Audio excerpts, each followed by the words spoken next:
Hello and welcome to the Isle of Man, land of the three-legged man, tailless cats, the more the do, the talking mongoose and the fairies or themselves. My name's Richard Felix and I'm going to take you on a haunted tour of this fascinating island. Legend has it that the Isle of Man was formed when an Irish giant called Finn MacColl was fighting an invading Scottish giant. MacColl drove him off and threw a large boulder after him. It fell short of Scotland and landed in the Irish Sea, and thus the Isle of Man was formed. Most renowned of all giants is Manannan. He is said to throw his cloak of mist over the island in time of danger. The Manx people lived mainly as fishermen, farmers and crofters, and old methods and beliefs lived on, thus influencing the island's character and its traditions. The origins of the emblem of the Isle of Man are dim and shrouded in mystery.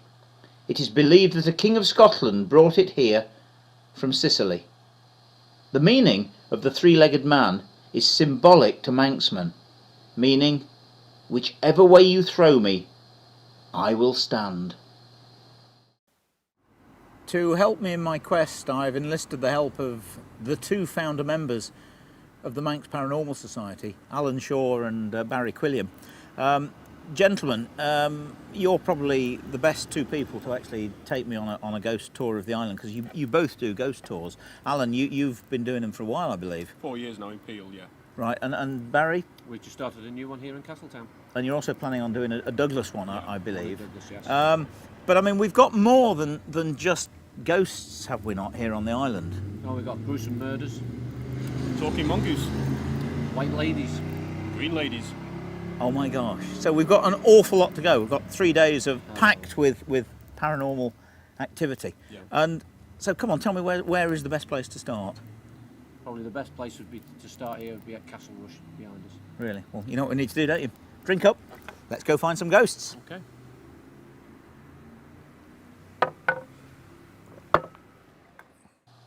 Situated at the heart of the ancient capital, Castletown, this impressive limestone fortress was the seat of the former kings and lords of Man, the castle's oldest part dating back to the time of Magnus, last Norse king of Man, who died here in the castle in 1265. We're inside the castle, main entrance here. Ghost story? Yes, the woman in black.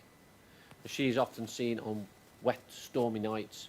When this was garrisoned by soldiers, they would actually guard this area here. And on wet, like I say, on wet, stormy nights, she would actually appear walking down this corridor and through out into the street. She's also been seen out in the street.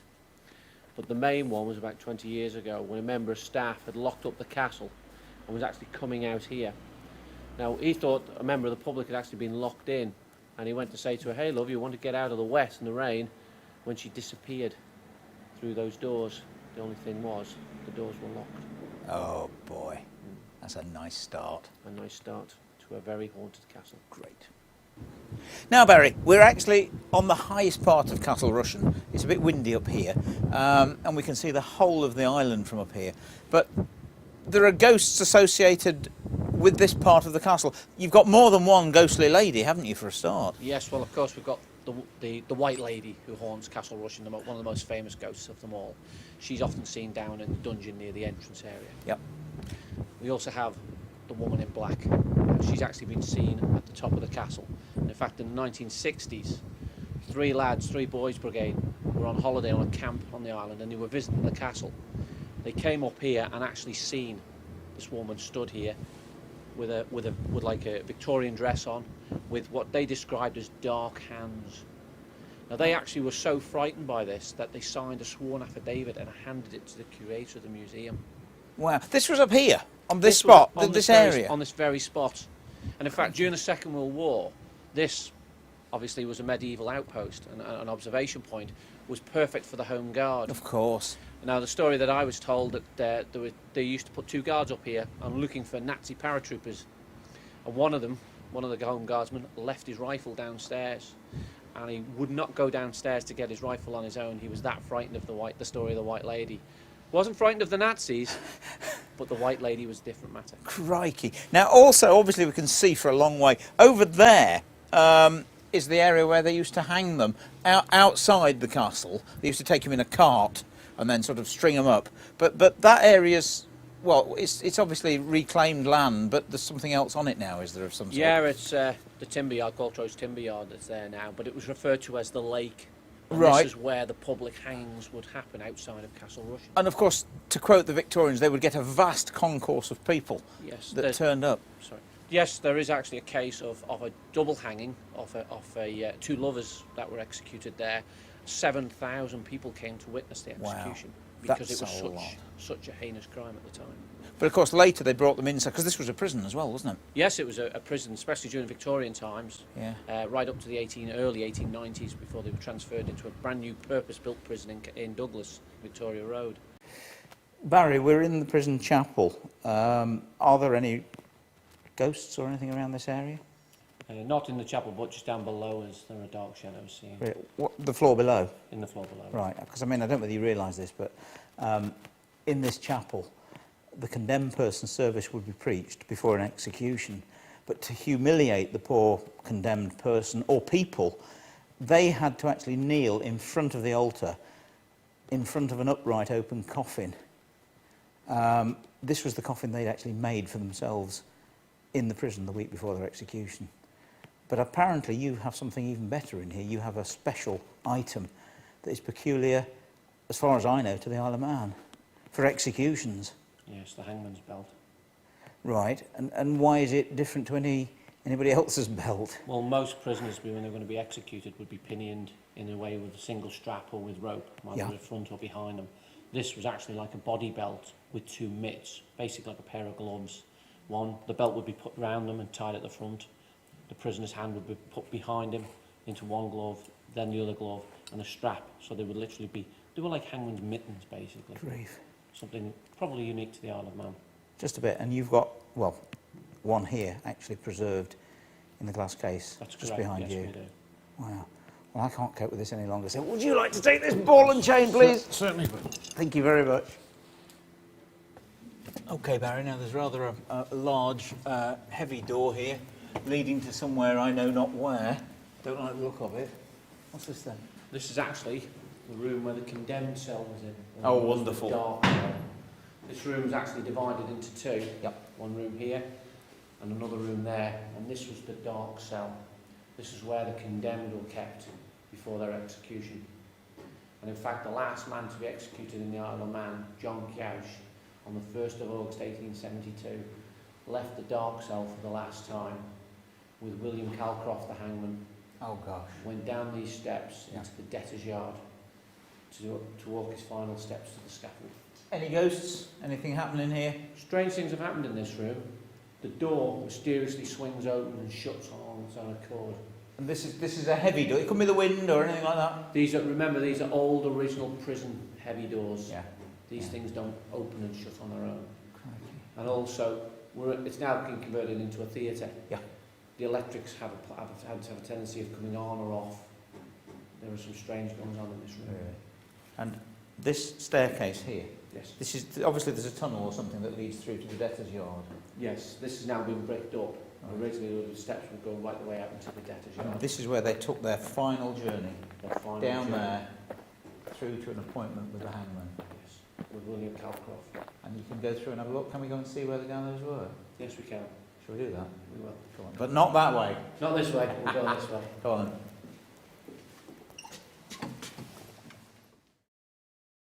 Now we're back in the condemned cell again, because just as we walked out through that door, and William was still in here filming, That's right. this door opened it. So we heard the noise, we turned around and came back in. That's correct. Wills is standing looking pale, Yes, to say the I agree least. with Yeah, is that the only way we can describe it? And that door has opened on its own. Yes. It's very, very heavy, as you It's can old, see. it is an old original. And Fishing there is nowhere. Now, the amazing thing is that, because that's what we've just been talking about. Exactly. We were talking exactly the same. And in fact, the reason we were talking about it was because one of the guides told us that the door frequently opens on its own. That's correct. And it has happened to us. No messing about. Quite genuinely, that door has opened on its own. And I think it's time for us all to leave, don't you? I quite agree. Yes.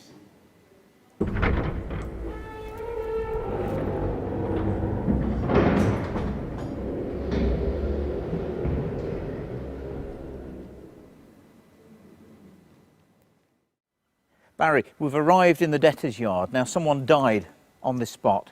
That's correct. This is where the scaffold was erected for John Cowsh's execution. Against the wall here. Yes, records state that it was against the wall by a well. Right, oh gosh, yeah.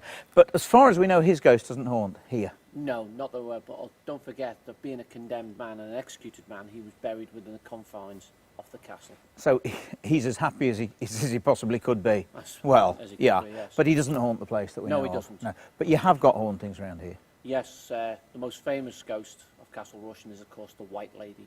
Right. She haunts the battlements. Around here? Around here she's been seen, and also on other occasions over by the dungeon entranceway. Right.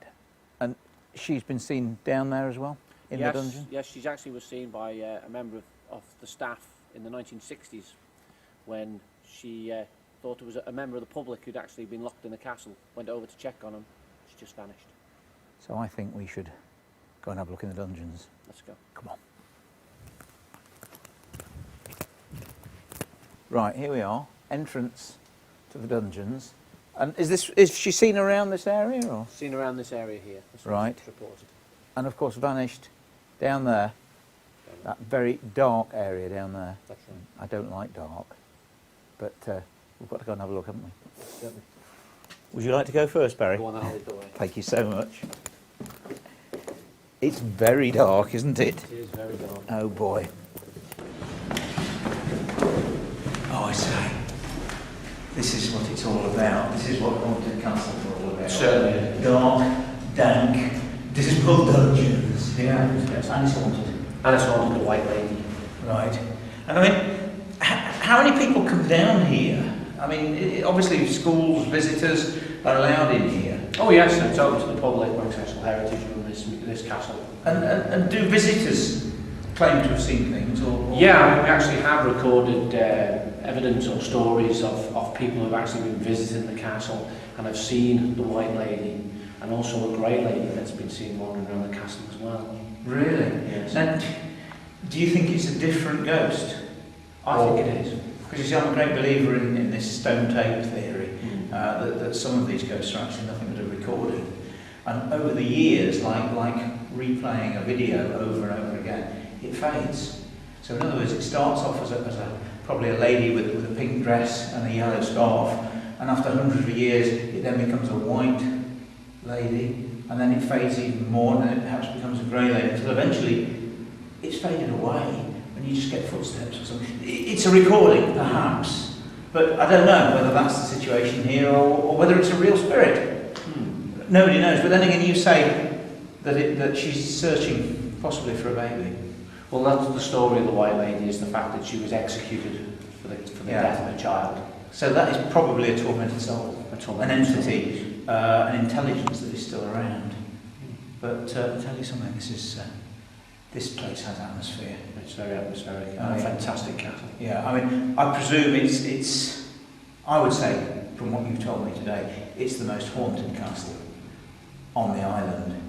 But of course, there is another, isn't there? That's true. Now, Peter, you're not only employed by the castle, but you're dressed as somebody else today. I'm a humble peasant of the 1500s.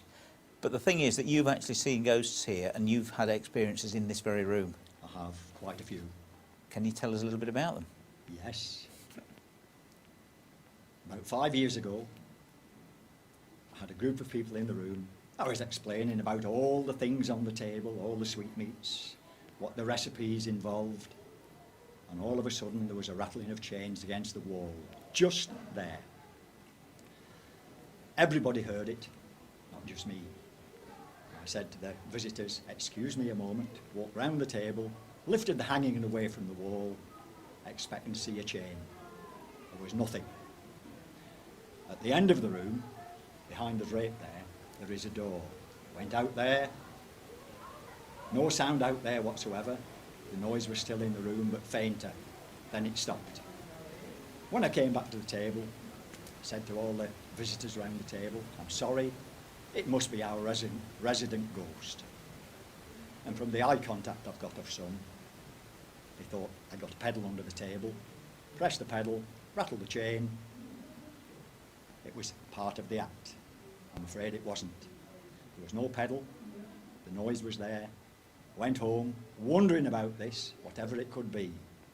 And the only thing I could dream up was, it's a solid wall there, a void in the wall, a chain hung up, and just at the time I was talking to the people, the shackle broke, the chain dropped, clang, clang, clang, clang, till it stopped swinging.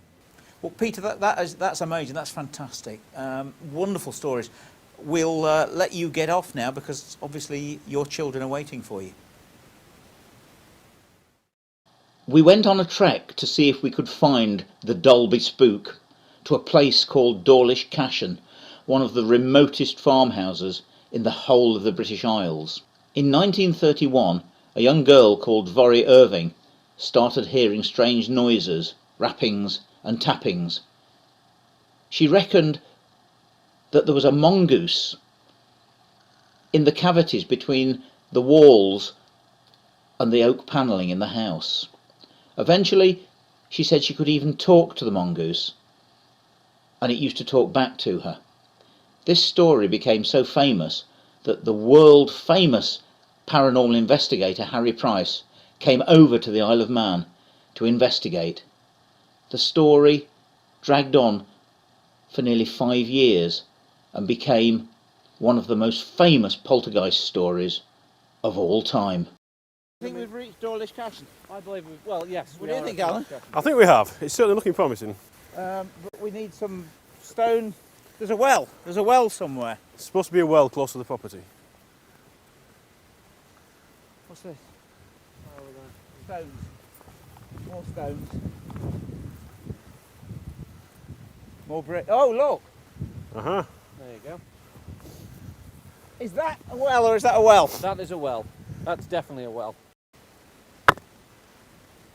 Must have made in Derby. You never know. Dolby, anyway. Aye, Dolby. So this has got to be it. Now look, there's one thing left, just to prove it. Gooseberry bushes. Right. Well, they would be in the garden of the garden. Well, that's what area. they said. All that's left is a well. Yeah. A post, solitary post, some corrugated iron. Well, there's an old barn. Look up there. Yeah. Makes sense. And gooseberry bushes. The thing about it is, it's going to have to be sort of flat anyway, because you're going to have a property on it. Yeah, and you've No. got what looks like a platform. Makes sense, doesn't it? Come on, let's go and find the gooseberry bushes, shall we? Okay. Oh. You know what? I wouldn't know a gooseberry bush if I fell in one. Are they gooseberry bushes or not? Certainly are. Are they? And also, why would gooseberry bushes be growing up here? I don't know. But hang on a minute. Why aren't there any gooseberries on them? I'm sorry. Is that what they are? Yeah. What else are there? I don't know, because they're totally different to anything else we've seen. So we found the front garden. Right. Do you think the Irving's front garden? Yeah. Yes. Now, come on, lads. This is going to be your claim to fame. You know, you're the Manx Paranormal Society, and you've come all this way out to investigate the Dalby spook, as it was known, because people said it was supernatural. They said that it was possibly a poltergeist, or if not, then some form of familiar to do with witchcraft. Yeah. And at times, Geff also said that he was a spirit. So here we are. You've sung a part of Alan Vannin. Is that how you say it? Mm. Yeah. I keep saying that. Now. You've sung a part of Ellen Vannin, which is the Manx national song, which Geff used to sing here. And here we are sitting very close to the farmhouse that was known as Dawlish Cashen. where one of the most famous poltergeist stories of all time took place. There's nothing left, it's all gone. Is he still around? I mean, I'll tell you what, hair on the back of my neck standing up now, just talking about it, because I've read so much about it. And I wonder, was Harry Price, that was a cow, was Harry Price bonkers? Or did he believe in the story? I don't know. But there's only one thing to do, because it's getting very dark now, and I don't know how we're going to find a way back, but we've just got to sort of try and do something to see if Gef's around. So I don't know. Just have to ask out, don't we? Make fools of ourselves. Gef! Are you here? Gef, the talking mongoose. Do you believe you're doing this, Richard Felix? Do you really believe you're doing this? Come on, Gef, you were friendly, you were happy. You befriended the Irving family on this site for 4 years. They believed in you. If you're here, if you still dwell around this area, if you're still catching rabbits, we've come to see you. Like so many people from England came over to see you all those years ago. Will you give us a sign? Will you tell us that you're here still? Tell us that you really did exist. Speak to us. Gef, sing us a song. Tell me what I had for my breakfast. Tell us what sort of fruit Mrs. Irving put in the cupboard. Give us a sign if you are really around, if you really did exist, if you're still alive, or if you're a spirit. Talk to us now. Give us the... Gef, was that you?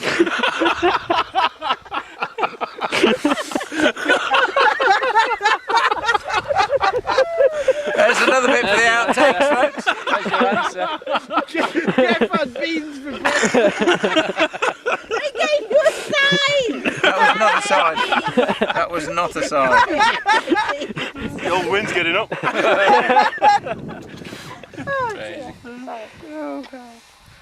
Come on, Gef. It's getting good now. There's a lot of emotion here. We're happy. You were happy. One last chance before we leave. Gef, did you exist? Or did you only exist in the mind of the Irving family? And in the mind of Harry Price and Captain MacDonald? And R.S. Lambert? Come on, Gef, are you there? Gef, can you hear me?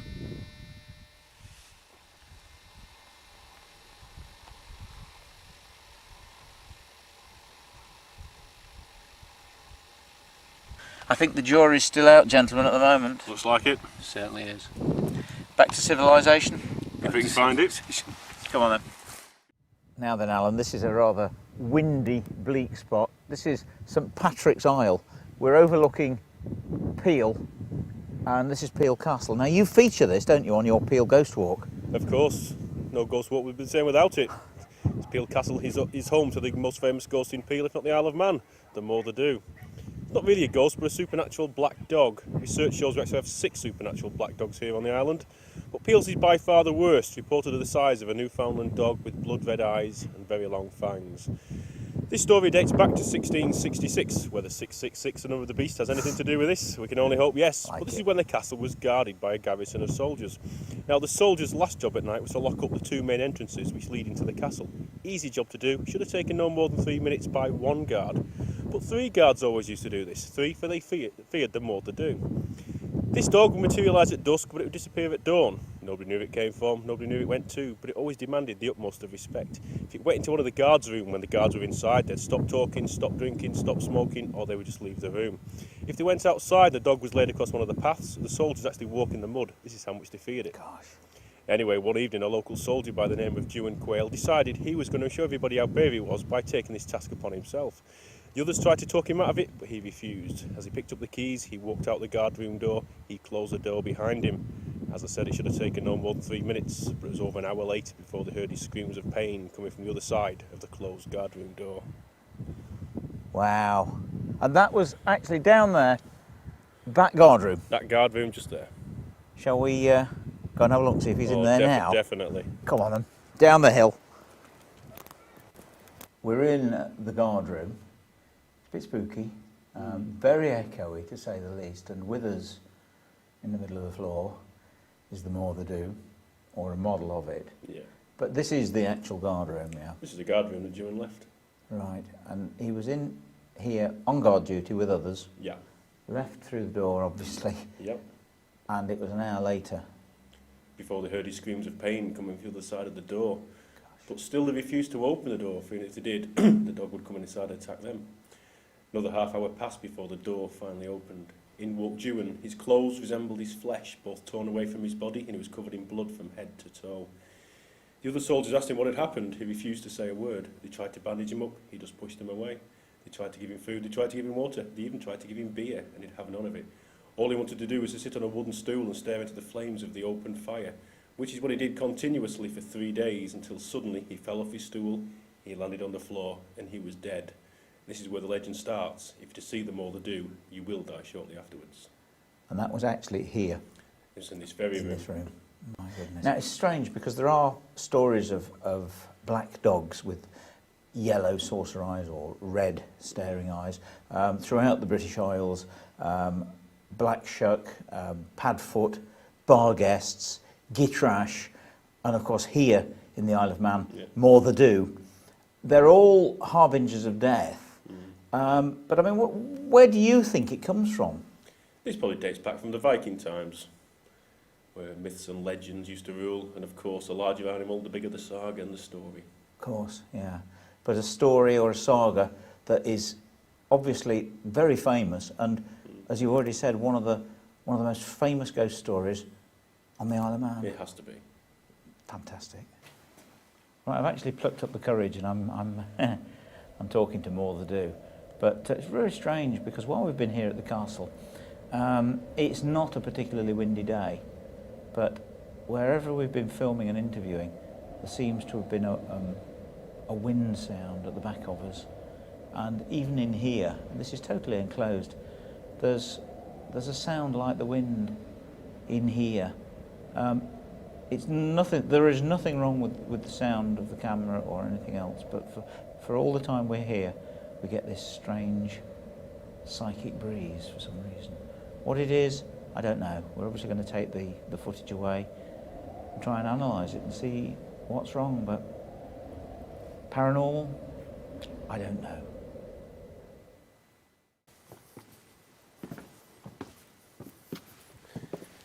If you'd like to come down here, Richard, take him to the scariest part of the castle. Oh, I see what you mean. My goodness.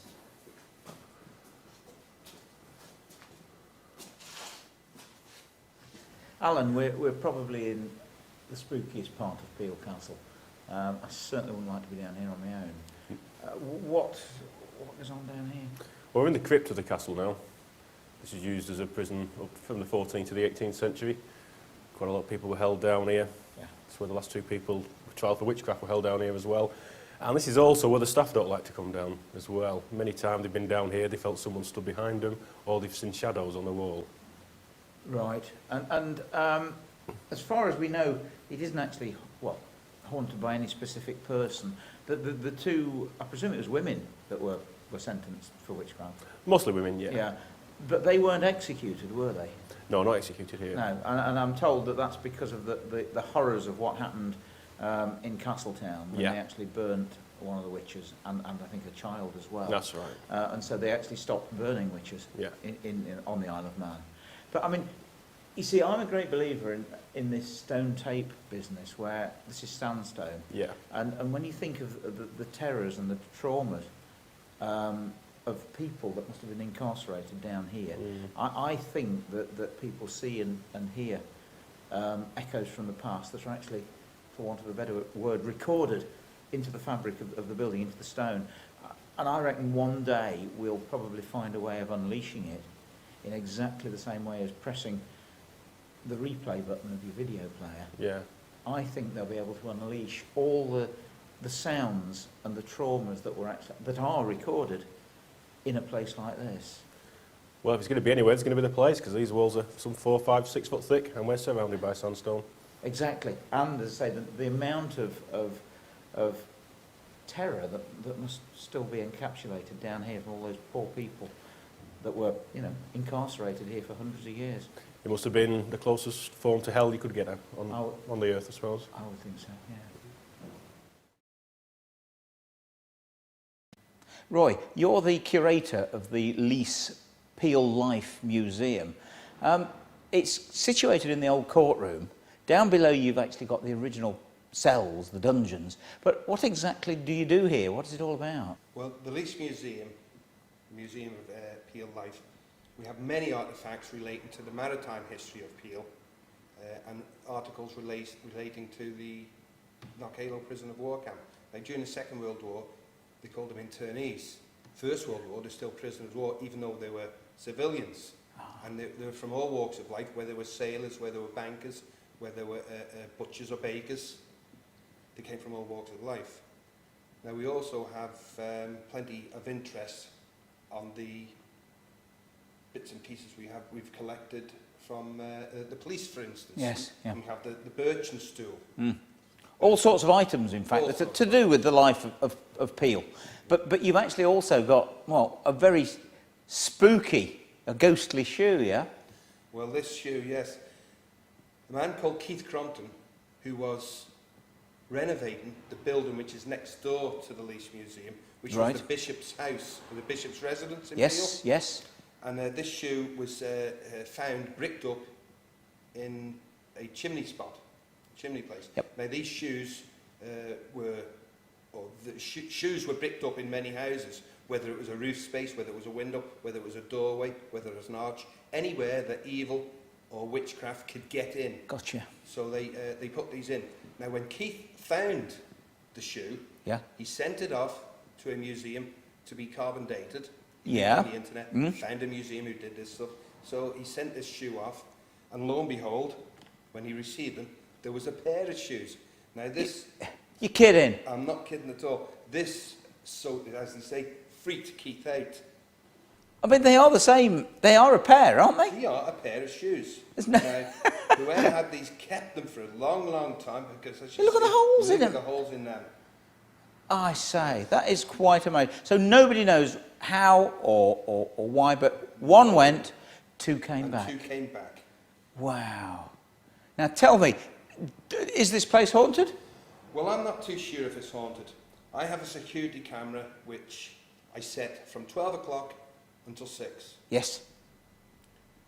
And when I reset the camera, never again I'll look at it. And I watched the film one particular day. Yes. We have this rocking horse, Yes. which I'll walk past, and I'll just get to the doorway as I'm walking into my office, and I'll see it move. Now, whether it's subconsciously I've touched it, I don't know. But occasionally this is what happens. So Yep. maybe there is. Well, you see, people always do that. They actually make out that they think they've done it themselves because the mind can't cope with something supernatural might be moving it. So you convince yourself that you must have bumped into it or touched it with your hand as you've gone by. But the thing is, did you? Yes, did I? Nobody will probably ever know, will they? No, we will know. Thanks. We're in Peel, in what's reputedly the oldest street on the whole of the Isle of Man. Now, this is one of your many haunts on your Peel Ghost Walk. That's right, we're now in Castle Street, which is the oldest street on the island. It used to be called Big Street about 100 years ago. Since we first started doing the walk, we've been told on 3 occasions by previous owners of a property down this street that they've been woken by icy cold hands trying to strangle them in the middle of the night. Say three people have told us this, there's got to be something in it. Yeah, too right. We also know it's the same house as well. It belonged to the parents of an 18-year-old girl. Now, she was due to go out with her friends from Douglas. They were going to come down, pick her up and take her back for the night out. She got ready, she got dressed. When she was finally ready, she started to walk downstairs, but she only got halfway downstairs before Uncle John stopped her by putting his hand across to the wall. He didn't have to say a word, but she could tell something was up. So she went back upstairs to her room and shouted down to her parents that she'd changed her mind, she wasn't going out. Her mother asked why, she refused to say. They tried to phone her friends up in Douglas, but too late, they'd already left. They came down, knocked on the door, said, "Is she ready?" I said, "I'm sorry, she's not coming out tonight." So friends got back in the car and they headed off back to Douglas. Halfway back to Douglas, around Greba Bridge, there was a wagon coming the other way and it was on the wrong side of the road. But thankfully it saw them almost in time and it only clipped to the side of the car. But it did send the car spinning quite badly into a tree. Now the police said it was a good job no one was sat in the back of this car, because if they had been, they would have been injured, if not killed. Now this is where that girl would have sat if Uncle John hadn't have seen her. But why is she so scared about seeing Uncle John? Uncle John had actually died 3 years before. Oh, gosh. Yeah. Now I get given stories right round the island, not just Peel, right round the island. And I can tell when somebody's telling me a story, if I look them in the eye, I can tell how truthful they're being. The lady who told me this story had a look in her eye like I've never seen before. So she was definitely telling the truth as far as I'm aware. Yeah. Now, 31st of October, Hopchinay or Halloween. Yes. As you can imagine, as you probably know, busiest night of the year for the ghost walks. Last year, we had a photographer down from the newspapers. He was taking pictures of us. As we'd finished, we started to walk up this street. He said, "I've got to go shortly, but can I have a quick word with you?" I said, "Yes." He said, "I used to rent that house till about 5 years ago. Only rented it for 6 weeks," he said, "while our house was being completed." I said, "Did you experience anything in that back room?" He said, "We didn't, but the first 2 nights it was our children's room. But they refused to sleep in there on the 3rd night because they said the naughty ghost children would come and wake them up."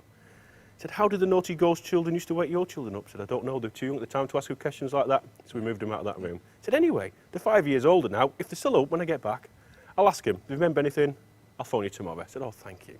10:30 the same night my phone goes. He said, "I can't wait to tell you till tomorrow." I said, "Why?" I said, "I saw my children when I got home." "Did you remember the house in Castle Street?" He said, "Yeah." "Did you remember your old bedroom?" I said, "Yes." I said, "Do you remember the naughty ghost children?" At which point his 2 children looked at each other and said, "Yeah, we remember them." I said, "How did the naughty ghost children used to wake you up?"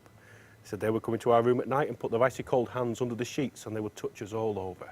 Eventually, they get to our necks and try and strangle us." Flipping heck. Oh, so that, I mean, that's all just come from people that have been on your ghost walks, Yep. or that have got to know you because of ghosts, because Yep. they know what you And do. all from first-hand experiences. That is absolutely amazing. That's a chiller, and it's a house House somewhere. just down the street. Obviously, we don't want to say where it is No, because 'cause of people are living here It's now. occupied now, yeah. But who knows when you'll get the next report from somebody on one of your ghost walks Yeah. about that house. That is amazing. Fantastic. Alan, thanks very much My indeed. pleasure, Richard. Thank you.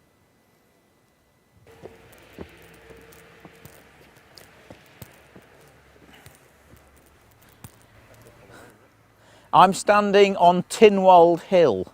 This is the seat of Manx government and also of Manx justice.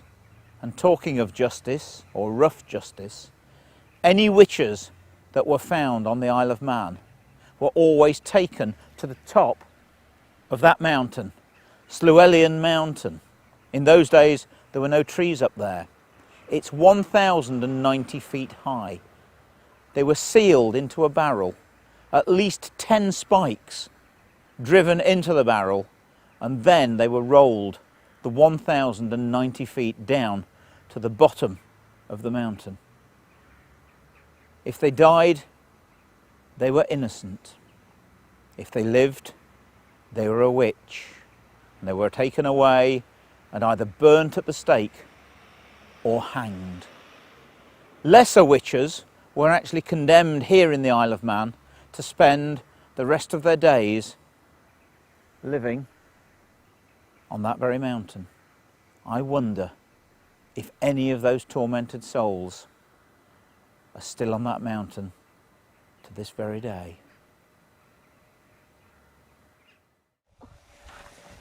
I'm just walking out of one of the most tragic houses that I've ever been into. This is a very remote farmhouse at Dawlish Ard. James Killier, his wife and 5 daughters lived here. James Killier and 3 of his daughters died here. Nobody really knows what happens. It was 1868 and James took himself off down to Glen May. He didn't drink, but he seemed to come back drunk, but a very different person. As the weeks went by, he became even more melancholy. His wife was very concerned as to what was wrong with him. And then one day, the children were playing outside. he went over to a cabinet and took out his cutthroat razor, which concerned his wife terribly.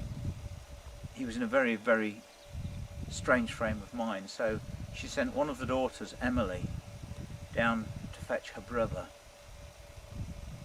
She went and took the youngest child, who was only 3 months old, out of the cot, and then heard screams coming from outside here in the garden. 2 screams of "Dada, Dada." She rushed outside with the baby to see her husband James throwing his children down the well. Throwing them down the well, which is actually covered up now completely, but is just over here.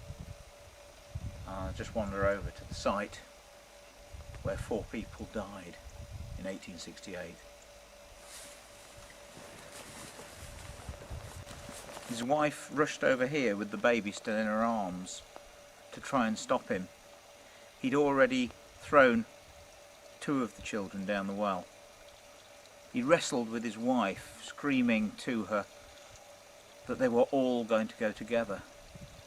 He pulled the baby out of her arms and threw the baby down, just at the moment when the daughter Emily, who'd been trying to find her uncle, came back. He rushed over, grabbed hold of Emily and threw her down here as well. And he then jumped in on top of them. I'm standing on the top of where the well was. Most tragic sight I think I've ever been to. Emotion's almost too much, it really is. The brother came along and actually went down the rope in the bucket, grabbed one of the girls, came back up the rope and dropped her back down again. And he had to go down a second time to bring her out. He actually brought 3 of the children out, 2 of which lived. The baby was dead, James was dead, and 2 of the other girls were dead as well. I don't know, it's awful to even stand here. No wonder the place is derelict and empty. The following was reported in a local newspaper. An air of solemn, sombre and oppressive silence hangs over the spot. Not a policeman or other officer of the law is yet to be seen. No gaping crowds have penetrated thither to satisfy that craving for the horrible which is inherent in human nature. At the door of the cottage stands a little girl, some 5 years old, who gazes about her with a timid, half-frightened air, as well she may, poor child, having been one of those rescued from such imminent peril of death. And there is another report as well, telling of the scene inside the house. If I dare go in. There sits a woman whose frame is convulsed with the agony of grief, while at a little distance from her are 2 fine little girls, one about 5, the other about 2 years of age. We turn into a room on the left, and there, stretched on the humble bed, covered with white counterpane, which is rivalled in colour by the faces of the dead, are 4 bodies, a father and his 3 daughters. The father is a man of some 33 years, a handsome man. Beside him is his infant daughter Madeline. Next is the elder daughter Selina, nearly 7 years of age. Last, Louisa, about 4 years of age. Hard indeed would be a heart unmoved by such a touching spectacle. I'm sitting in a little churchyard on the main Douglas to Peel road. It's very busy, it's very noisy, but this tranquil little churchyard surrounding the church of Old Kirk Braddon, it's haunted, and inside there 4 people have reported seeing a gentleman kneeling in front of the altar, wearing a long dark coat, a wide-brimmed hat, and under his arm is a Bible. He's believed to be one of the parsons. But the strange thing is, he's always seen levitating. He's about 3 feet above the floor. Now, this church goes back to the 13th century, and I wonder if this apparition that's seen here is actually seen kneeling on the old floor that was possibly 3 feet higher than what the floor is now. But the real reason I'm here is for the gentleman that's next to me, Robert Cooley. He was hanged for sheep stealing on the 5th of June 1818. Now, I've had to come all the way to the Isle of Man to see the grave and the gravestone of a hanged man, because normally they were not allowed to be buried in consecrated ground. Murderers were either gibbeted or publicly dissected. But this heinous crime of sheep stealing, which was a hanging offence, you were then allowed to be brought to a churchyard, given back to your family, who buried you with the rest of them. And I can see here there are other members of the Cooley family buried here with him. The amazing thing is that legend has it that he actually owned half of that sheep. So I'm actually sitting next to the gravestone of a man who was hanged for stealing half a sheep. I've just popped into the church to have a look and tell you something, it's well worth a visit, not only to see the ghost, but also to see these incredible Celtic and Viking stones that have been found, I presume, around the graveyard. They're now on display. But you can't read the inscription on Robert Cooley's gravestone, but they've got it printed here inside the church. So I'll just read it to you. Sacred to the memory of Robert Cooley of Ballacrint in this parish, who departed this life on the 5th day of June 1818, in the 51st year of his age, far from a world of grief and sin, with God eternally shut in. I'm just chilling out in the Dickens bar at the Castle Mona in Douglas. Whenever I come over to the Isle of Man, I always stay here, and of course there's a very good reason for it. It's haunted. The room I'm in now is haunted by a lady in a green dress. She's seen here in the Dickens bar and also in the ballroom. Nobody knows who she is, but she wanders through these rooms and disappears through the wall. The building was erected by the 4th Duke of Atholl in 1798. He was the governor of the Isle of Man, and he chose this place, this area, as his residence. But for some strange reason, we don't know why, after 30 years he sold it and it became a private residence, until eventually, of course, it became one of the best hotels on the island. It's got other ghosts as well. There's a very strange tunnel that seems to go all the way around the perimeter of the building like a moat. Strange things have happened in there, and the staff don't like to go in there on their own. There's a tower, obviously right at the top of the building. No light bulbs in any of the sockets, but frequently people in the town see a light on, like a beacon, in the top of the tower. But there's no possibility, no light bulbs there at all. Probably the most haunted part of the place, room 212. Haunted by 2 little children, often seen, reported by guests staying here, who sometimes come down and say, "Who are the 2 children that we've seen in the bedroom?" Or, "Could we please move to another room for the next night?" And once a builder staying here for quite a while had been in there for a few nights, woken in the middle of the night to see these 2 little children standing at the foot of his bed. He's not the sort of person to make up stories. He came straight down to reception and said, "I'd like another room, please." So, to be quite honest with you, if you're looking for a haunted hotel on the Isle of Man, if you're looking for a haunted bedroom, then it has to be room 212 in the Castle Mona Hotel in Douglas. Now, we've got a scoop here, but we've got to be very quick. Someone is actually staying in this room and they don't know about the ghosts. We're going to have a very quick look. Open the door, girls, quick. Is it the right key? Yes. Oh, right. Hello? Could you imagine if someone answered? Wow.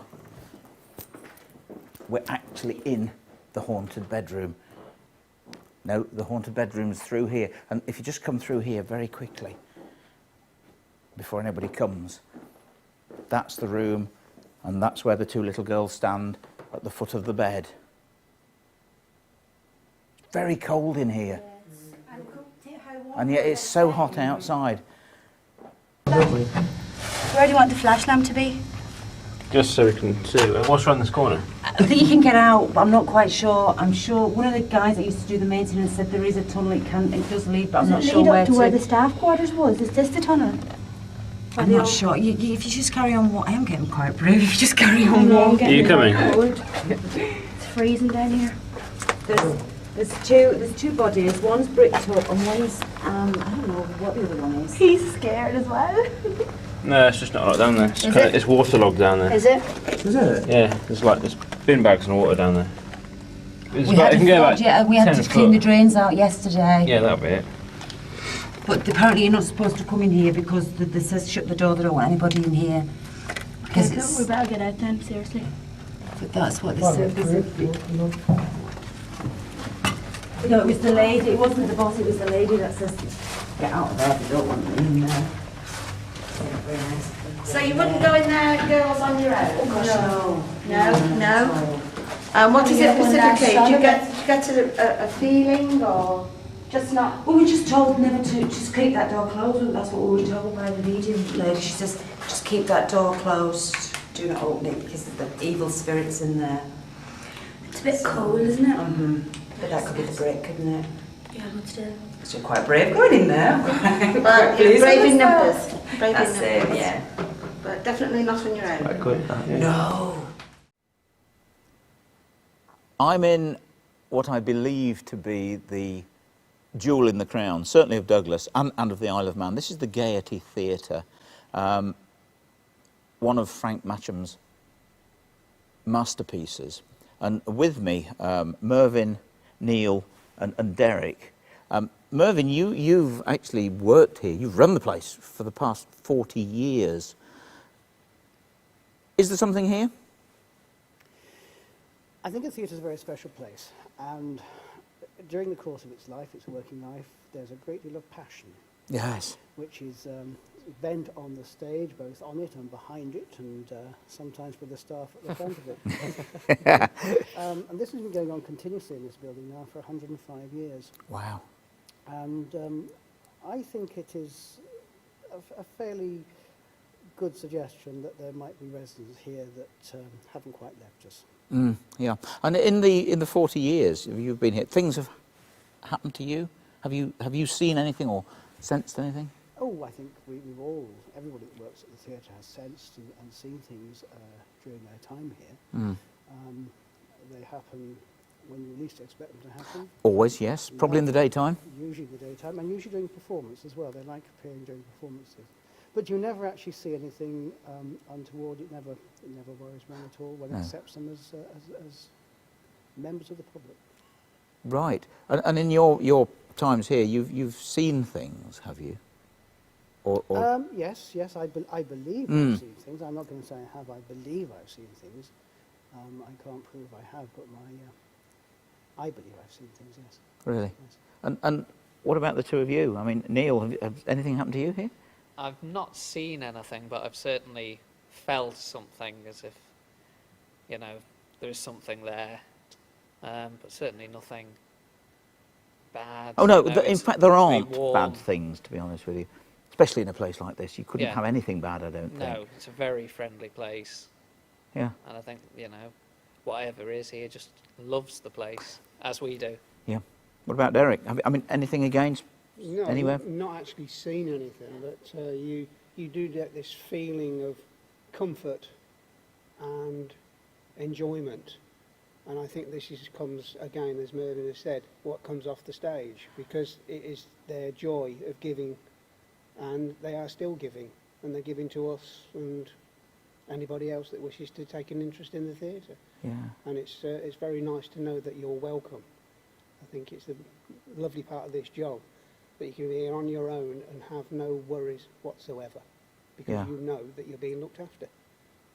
That's amazing. That's really nice. Yeah, that's super. So the place is very much still, obviously, a place of entertainment, but some of those people from the past that love this place so much, for some reason, are still here, keeping a watch over you, making sure that everything's running just as smoothly as it always has done. Oh, very much so. And indeed, in fact, sometimes when people pass over, they actually ask to have the remains buried here. Really? And we have interred 1 or 2 people below the stage, so they request their ashes be walled up in the building. So who knows? They probably are still here. That's amazing. Gentlemen, thank you very much indeed. Thank you. Thank you. Thank you. I'm on the Newcastle Town Road and I'm on the Ferry Bridge. Now, the Isle of Man is absolutely steeped in history, in myths and legends. The Irish have the leprechauns, but here they have the fairies, known as themselves. It's essential that whenever you come over this bridge, you have to greet the fairies for good luck. If it's morning, afternoon or evening, you have to respond to them. It's now 12:10, so I have to say, good afternoon, fairies. And I'm hoping that it will bring me good luck while I'm on the island. Perhaps we may find a ghost while we're here. But people that are attending the TT come here and ask for good luck. And in recent times, people have started pinning messages and leaving things behind on the trees here. And I've just pulled one off the tree, and it actually says, "Dear fairies, give my Uncle John luck on Friday on his race at the Manx, and please keep him safe. All my love, Amy."